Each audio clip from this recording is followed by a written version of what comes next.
Energy companies have had a presence in Brea for over 100 years.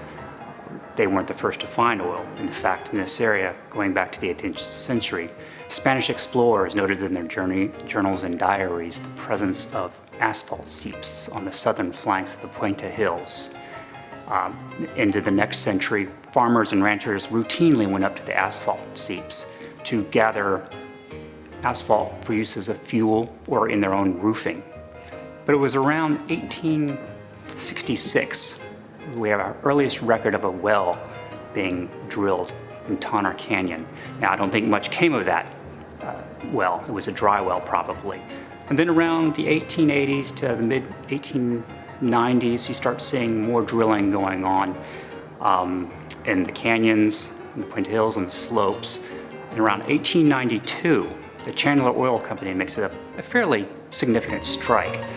2 years later, Unocal, or Union Oil at the time, came on the scene. And Union Oil was really the energy company at the time responsible for putting Brea literally on the map. The momentous occasion happened in 1898 when Union Oil Company's Olinda Well No. 1 struck oil, a mighty gusher actually for the time, and set in motion this oil boom in the Brea area. Suddenly, scores of companies were descending on the hills to drill for oil. And all these people that were coming to the area needed some support too. They needed businesses and merchants. Those businesses and merchants brought their families. The oil roustabouts, as they call them, drillers, also brought their families and started to create camps on the hills and also lower too.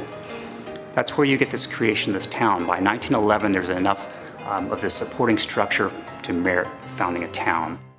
And they kind of named that area Randolph in honor of a general manager of the Pacific Electric Railroad at the time. He didn't have anything to do with Brea, but they named it Randolph.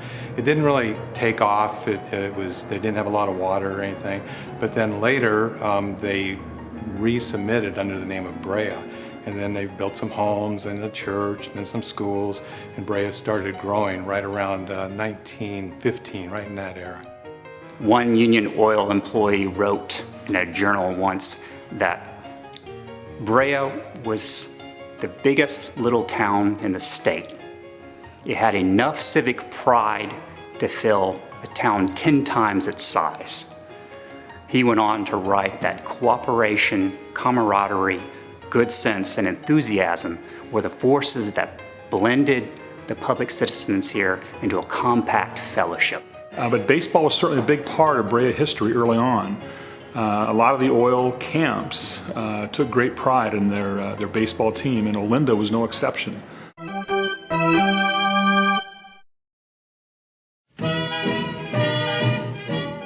The Brea Chamber of Commerce started in 1913, which is kind of unusual in that the city itself wasn't incorporated for 4 years.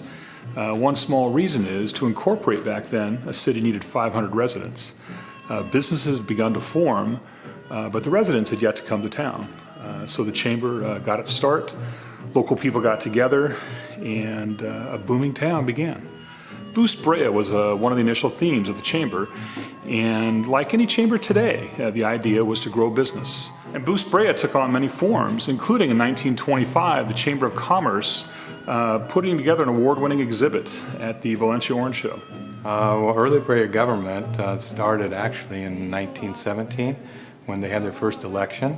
There were 5 people elected. At that time, there were a little over 700 people in Brea, and about 300 or so actually voted. And they voted for 5 councilmen at the time. They called them trustees back then. And then those trustees elected a, quote, mayor, who they called the president. And he was Mr. Sexton. My grandfather moved here in 1905, and he lived out in Olinda. And then from there, he came over to Brea in 1912 and built a house in, quote, Brea.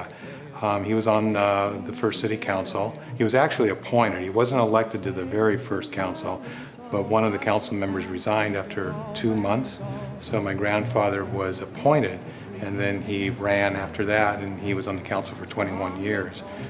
Back then the budget for Brea was undetermined actually. They really didn't have a lot of ways of making money, but I think their first year they raised about $7,000 and that was their yearly budget. And so with that $7,000 they bought a fire truck, they opened up a firehouse, they had a siren for the firemen, they paved some roads, they built some roads, they did some curbs and gutters. So they did all that with about $5,000 because they had $1,500 or $1,600 left at the end of the year, and they're pretty proud of that. My father was actually in the first 4-year graduating class. So he started as a freshman and went all the way through and graduated. I went to the high school, my brothers went to the high school, and my daughters went to the new high school. So, we have a long history of going to Brea Olinda High School. Well, Schaffer Tool Works was located on Brea Boulevard between Ash and Lambert, and W.D. Schaffer, the owner, was a philanthropist, a businessman, and actually became the mayor of Brea for 8 years. He was very important in early Brea because he kept a lot of people employed during the Depression.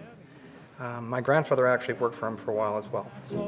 By the early 1950s, though oil production had declined, particularly in the 40s, Union Oil Company, later Unocal, still had a major business presence in the area. In 1951, it established its research center here. And this was a vast research center relative to other labs that were in place in the petroleum industry. I came to work for the city in '68. The city council had a strategy, and that strategy was to have more revenue producing activity in the city than non-revenue producing activity. That plan was put together on a kitchen tabletop in the 50s, and it's the same today.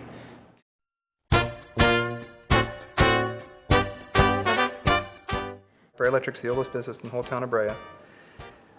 Family owned and operated since 1932. The two partners were bought out by my grandfather, and it's been in the Holly family since 1932. Originally, we were located at the 100 block of Brea Boulevard. At that time, it was called South Pomona Avenue. Our phone number, incidentally, at that time was 77. If you wanted to call us, you'd have to hit 77 or get the operator to connect you.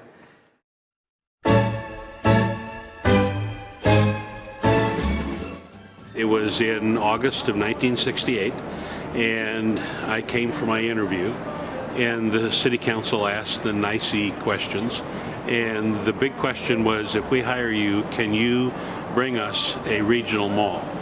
And with great confidence, I said, of course. Well, the interview was over. I went home. The mayor came by a little bit later and said, well, we've had our meeting and we've decided to hire you.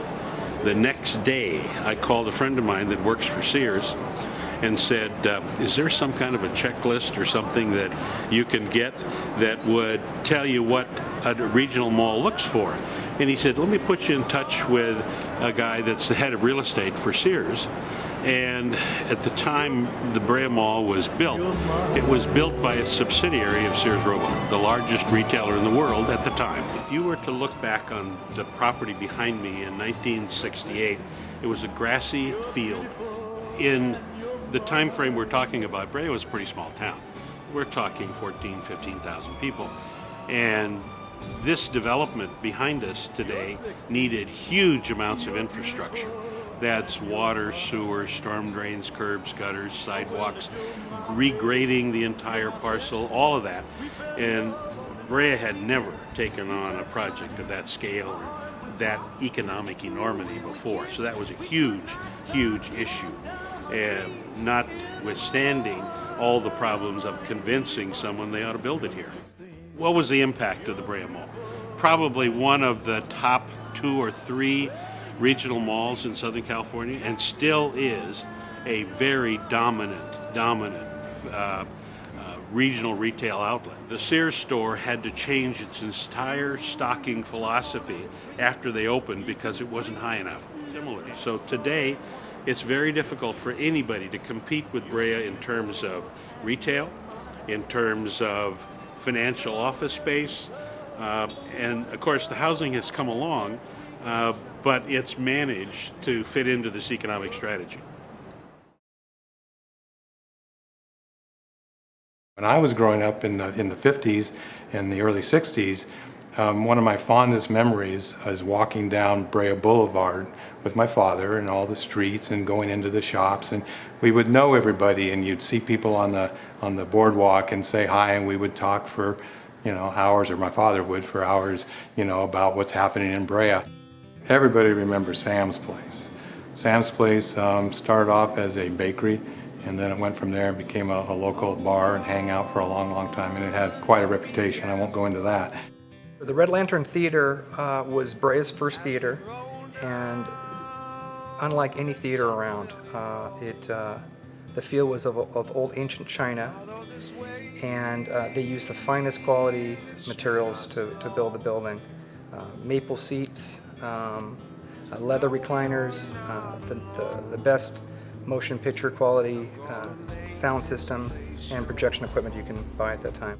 Like a lot of towns in Southern California, the 70s and 80s were the time when traditional driving downtowns began to decline as shopping malls began to open, and people really liked shopping in air-conditioned spaces and having nice new stuff to look at and a whole variety of little shop choices. So downtown started to fade. At first, the city tried what they call a facade improvement, where you basically go in and you fix up the buildings and you put in new light fixtures and you try to, spruce up the streetscape and try to revive it that way. But frankly, it didn't work, and it usually doesn't work particularly well. The downtown design was done by Breans for Brea.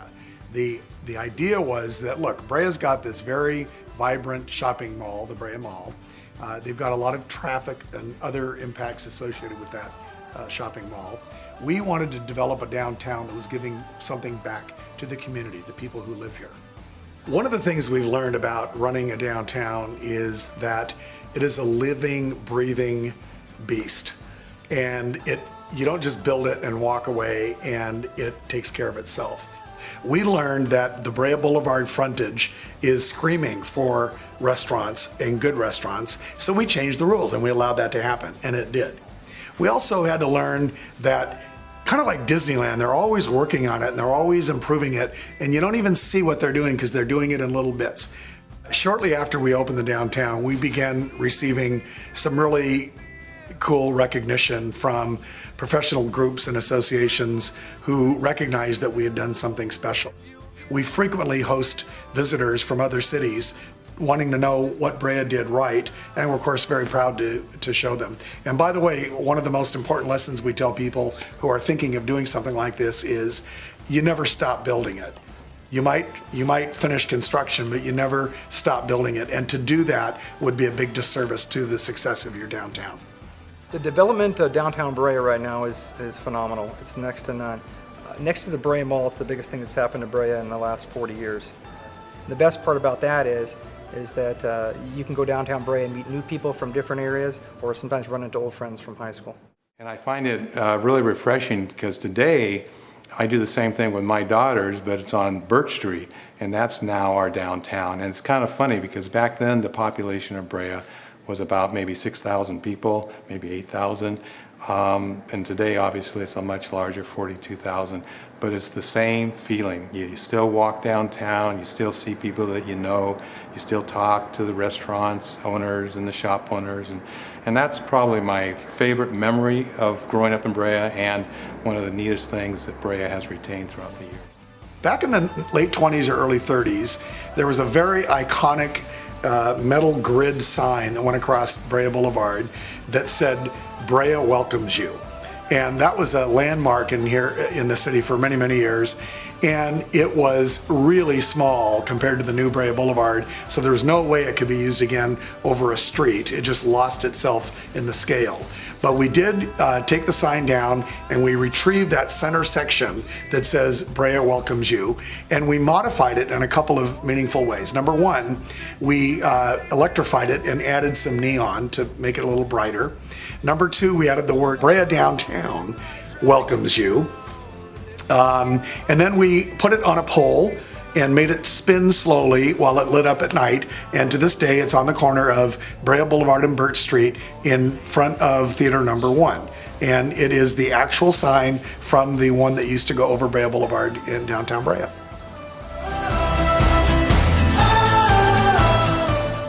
So as we celebrate our centennial, the 100th year anniversary of the Brea Chamber of Commerce, let's enjoy a year of memories, a year of storytelling, a year of embracing the prosperity that this region has seen and will continue to see.